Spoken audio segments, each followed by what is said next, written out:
Perang Jamal antara Aisyah menggunakan unta Zubair dan Talha terbunuh. Aisyah ditawan dan dikirim kembali ke Madinah.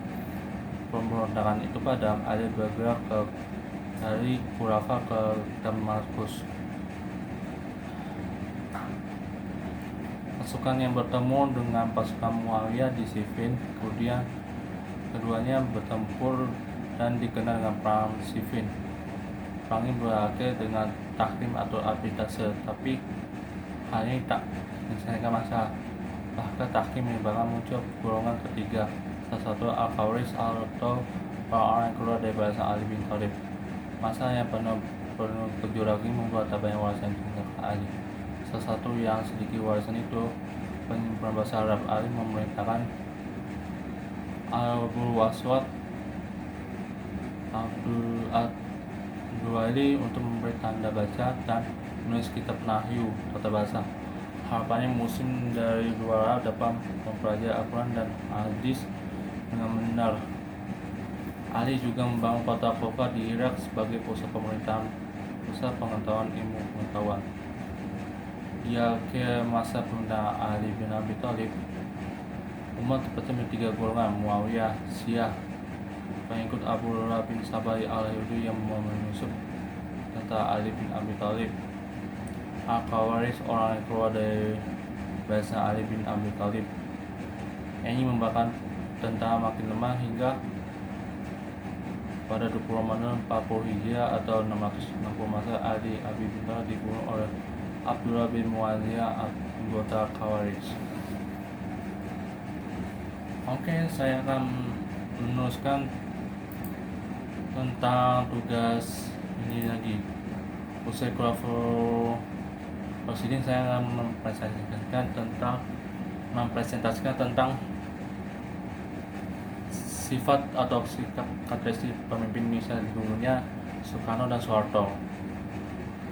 Semenjak Indonesia merdeka pada 17 Agustus tahun 1945, Presiden Soekarno akhirnya menerapkan demokrasi liberal. Pada dasar demokrasi ini bukan demokrasi yang berasal dari blok barat yang biasanya mengedepankan kebebasan. Indonesia juga negara yang gelar pemilu pada tahun 1995 dengan katanya pemilu pertama, dan juga mempunyai Perdana Menteri.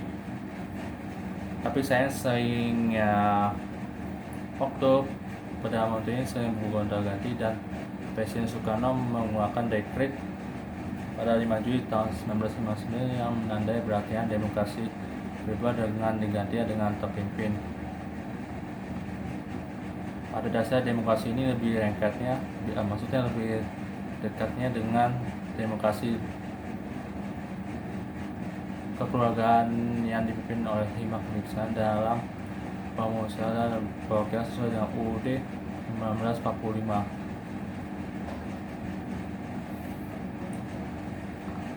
Soekarno pada dasarnya membuat demokrasi ini merupakan demokrasi kekeluargaan tanpa ada anarki, liberalisme, dan otorasinya diktator. Tapi sayang gagal demokrasi ini, Indonesia keluar dari zona pergaulan internasional, salah satunya keluar dari anggota PBB dan membubarkan DPR, ganti dengan DPR yang sering disebut dengan Dewan Perwakilan Rakyat Gotong Royong.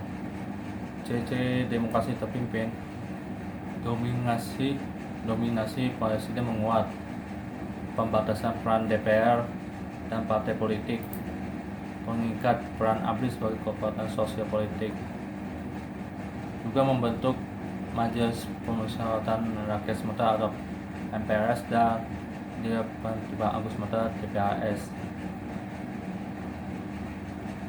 Alasan DPR dibubarkan Presiden Soekarno pada masa itu antara soal rancangan APBN yang selisih.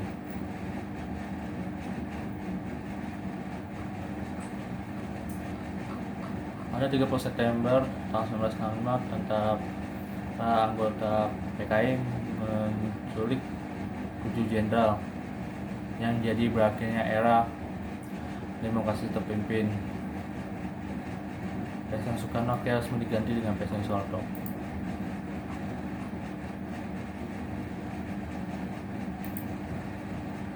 Presiden Soeharto sering disebut dengan demokrasi Pancasila. Pada dasarnya demokrasi ini lebih dekatnya dengan melaksanakan Pancasila dan UUD tahun 1945 secara murni dan konsekuen dan setiap aspek kedua masyarakat Indonesia. Indonesia resmi bergabung PBB lagi.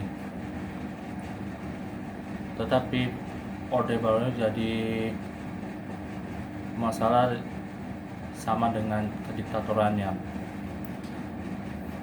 Pada tahun 1977, pemilu digelar pertama kali semenjak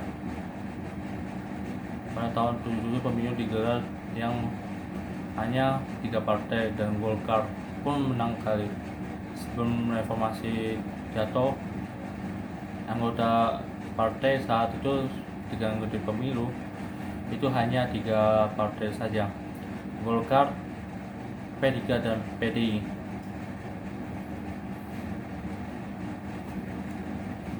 Karakteristik politik di Orde Baru, rotasi kekuasaan eksekutif hampir tidak terjadi. Yang pernah terjadi maksudnya rekrutmen politik yang bisa tertutup terjadi kecuali pada pemilu pelaksanaan hak dasar warga negara yang lemah. Di sisi lain, pada masa ini kebebasan ekspresi itu sangat terbatas dan bermasalah. Dengan kata lain, misalkan sebelum ini beberapa media massa seperti Harian Kompas atau yang lain pernah di Brother atau juga mengkritik kampanye Golkar pada masa itu.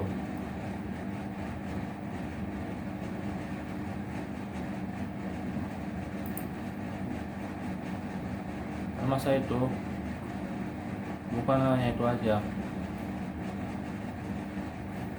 tapi banyak peraturan-peraturan atau undang-undang yang bermasalah. Salah satunya terutama di sekolah-sekolah dasar, terutama pada sekolah-sekolah yang pada masa itu hijab yang merupakan pakaian wanita Islam yang dilarang di sekolah atau di tempat umum. Ini jelas membuat dapat kritikan pada masa itu. Tapi beruntung pada masa 90-an atau 9 tahun atau 8 tahun menjelang reformasi, hijab boleh dipakai di mana-mana. 2 tahun menjelangnya Orde tumbang atau tepat tahun 90, masih di masa percetakan kali dari majalah Tempo pada tahun 94 pernah di Brother atau mengkritik Presiden Soeharto antara memberi kapal Jerman Timur.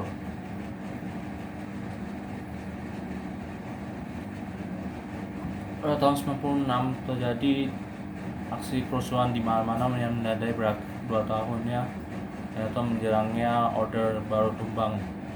Salah satunya kerusuhan 27 Juli tahun 96 juga Situbondo dan Tasikmalaya. Krisis moneter yang menerjang wilayah Asia jelas membuat kondisi perekonomian dan kepercayaan bangsa Indonesia mengalami ancur-ancuran. Puncaknya pada 13 Mei tahun 98 terjadi kerusuhan di mana-mana, mulai dari kerusuhan demo Bonjokoso hingga penjarahan sampai akhirnya pembakaran di tempat umum yang terjadi di Indonesia. 21 Mei tahun 98 akhir Soeharto mengundurkan diri dan diganti oleh B.J. Habibie. Sekian tugas presentasi UAS ilmu politik saya. Bila ada kesalahan mohon maaf. Wassalamualaikum warahmatullahi wabarakatuh.